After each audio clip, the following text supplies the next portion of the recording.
Hi and welcome back to our page. Let me tell you about something that happened on almost every mock inspection that I've ever conducted.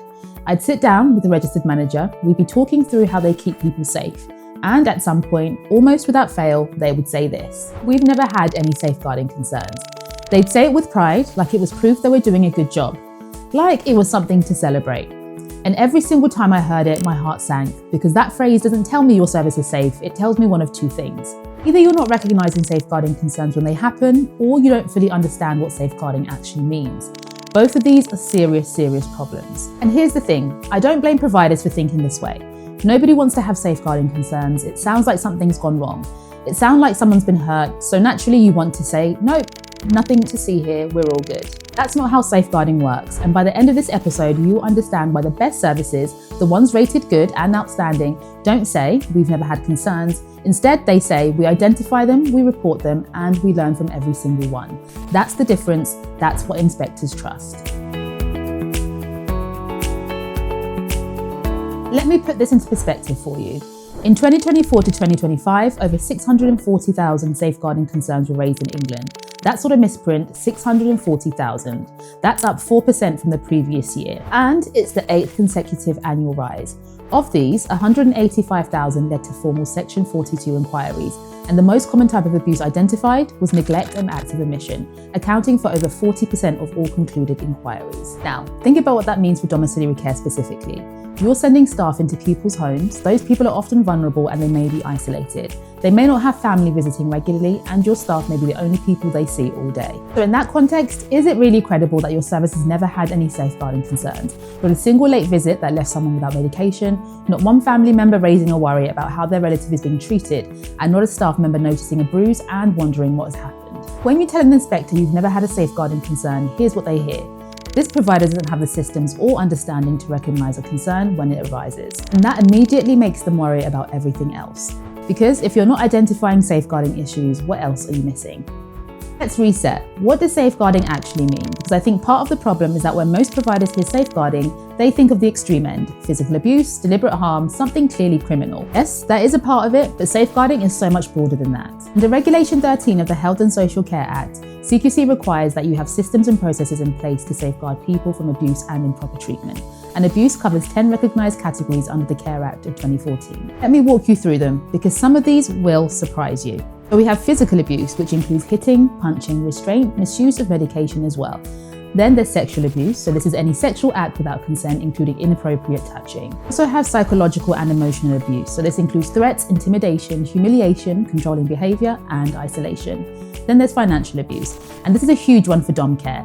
So this includes theft, fraud, pressure around wills, misuse of power of attorney, and scamming. Staff are in people's homes, around their possessions, their finances, their valuables, and financial abuse is the second most common identified type of mistreatment in home care settings. Neglect and acts of omission includes ignoring care needs, failing to give medication, and not providing adequate nutrition or hydration. This is the single biggest category. Over 40% of all concluded safeguarding inquiries involve neglect. And in dom care, neglect can look like a missed visit, it can look like a rushed visit where personal care isn't delivered properly as well. It can also look like medication not being administered because someone was running late. We also have discriminatory abuse, which is an unequal treatment based on someone's race, gender, disability, sexuality, religion, or even age. There's organisational abuse, and this is the one that catches providers off guard. Organisational abuse is about poor practices within your service as a whole. So this includes rigid routines that serve the convenience of staff rather than the needs of the clients, inadequate staffing that leads to compromised care, and failure to address complaints. So high staff turnover causing inconsistent care. These are systemic failures, not individual acts. Also self-neglect, someone failing to care for their own hygiene, health, or surroundings. This has seen a 24% increase in referrals in the last year alone, and your staff are often the first to notice it. We also have domestic abuse, which is controlling, coercive, threatening behaviour between people who are personally connected. And lastly, modern slavery, so human trafficking, forced labour, and domestic servitude. That's 10 types, and when you look at that list properly, do you really think it's credible that a domiciliary care service has never encountered any of them? Not even a concern, not even a suspicion. A carer notices a client seems afraid when their family member walks in. That's a potential concern. A client's money doesn't add up and they seem anxious about it. That's another potential concern. A colleague is rushing visits and not completing care properly. That's another potential concern. If Safeguarding isn't just about the obvious, the big incidents, it's also about having the awareness and culture to notice the small things and to do something about it. The CQC Quality Statement on Safeguarding says, we work with people to understand what being safe means to them, as well as with our partners on the best way to achieve this. It's the language. It's not, we prevent all bad things from happening. It's about working with people, understanding what safety means to them, and involving partners. It's a living, breathing, ongoing process. An inspector sits down to assess your safeguarding. What are they actually looking for? Let me tell you exactly. First, your safeguarding log. And this is the big one. If I open your safeguarding log and it's empty, that's not a good sign. An empty log doesn't mean nothing has happened, it means you're not recognising or recording what's happening. What inspectors want to see is a log that tells a story. Concerns identified, actions taken, referrals made where appropriate, outcomes recorded, and most importantly, lessons learned and shared with the team. A service that has 3 or 4 entries in their safeguarding log, each one properly documented and resolved, is far more reassuring than a service with a blank page. Second, that your staff can actually describe what they do. Not recite your policy word for word. Inspectors can spot coached answers instantly, but genuinely explain in their own words what they do if they saw something that worried them, who they'd tell, what would happen next, and whether they'd feel safe raising it. Remember, CQC speak to your staff in an hour-long phone call. They'll ask scenario-based questions such as, what do you do if you arrived at a call and the person had an unexplained bruise? What would you do if you suspected a family member was taking a client's money? Your staff need to answer these confidently and authentically. Third, statutory notifications, and I cannot stress this enough. Under Regulation 18, you have a legal duty to notify CQC of any allegation or instance of abuse, not just confirmed cases, allegations, and without delay. Failure to submit statutory notifications is a criminal offence, and CQC can prosecute directly. They don't even have to issue a warning notice first. In September 2025, a domiciliary care provider in Dover was rated inadequate, partly because the leaders failed to notify safeguarding bodies of incidents, leaving people exposed to further harm. So, if your safeguarding log has entries, but your statutory notifications don't match, that's a big problem. And if both are empty, that's an even bigger one. Fourth, evidence that you learn and improve.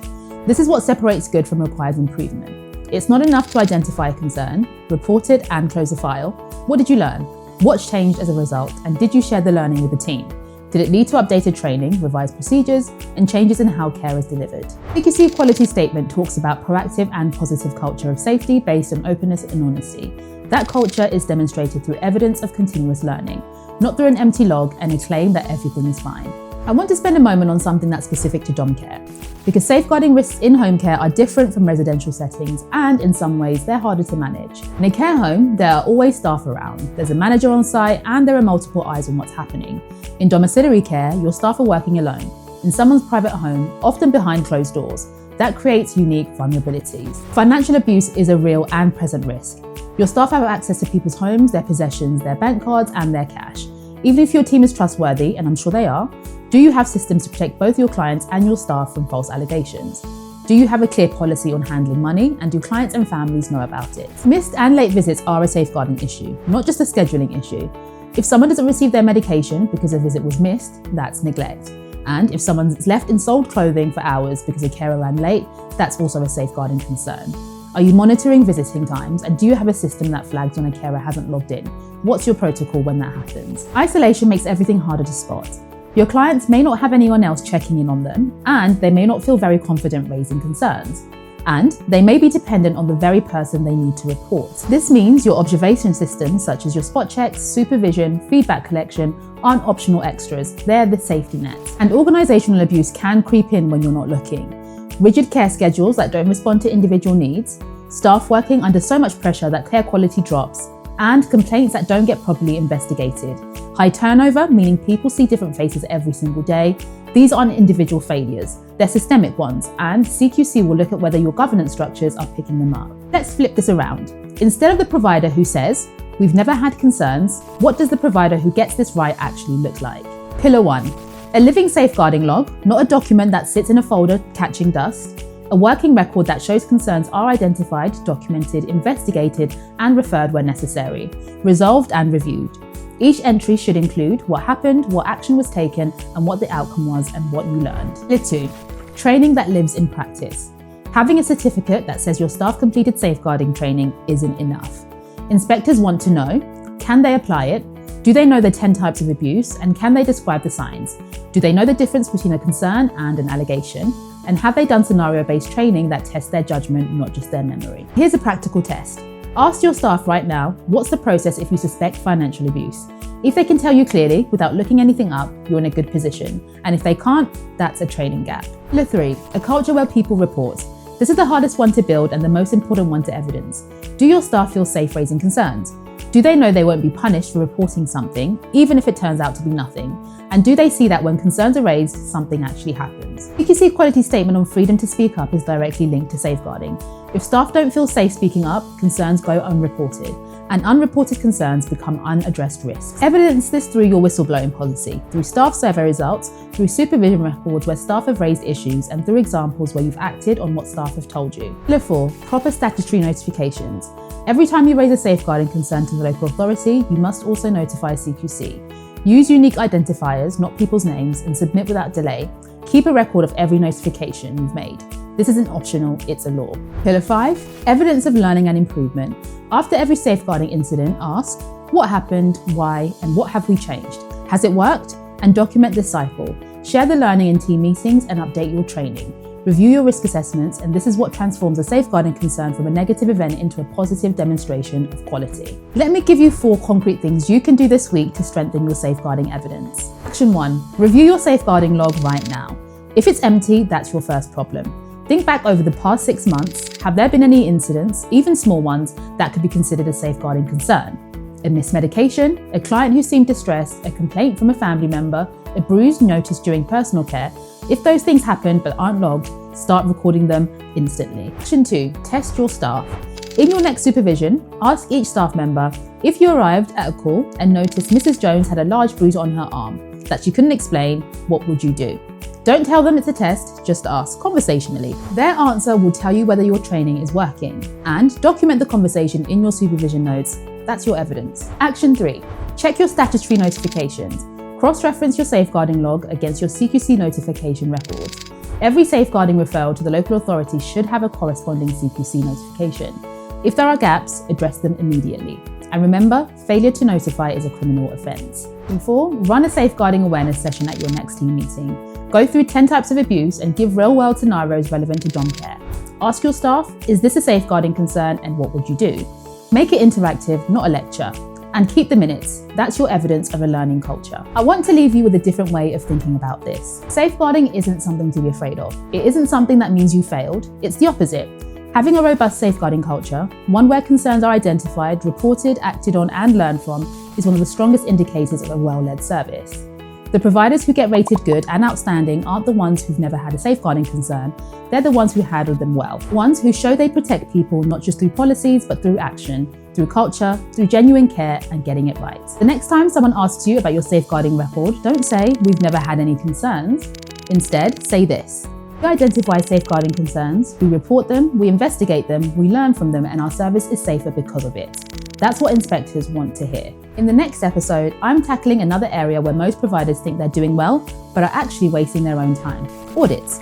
I'll show you why most audits are completely worthless to inspectors and how to turn them into one of the most powerful pieces of evidence in your portfolio. This episode opened your eyes. Subscribe so you don't miss it. And if you've had any experience with safeguarding during an inspection, good or bad, drop it in the comments. Let's talk about it. Thank you for watching and make sure to like, comment and share.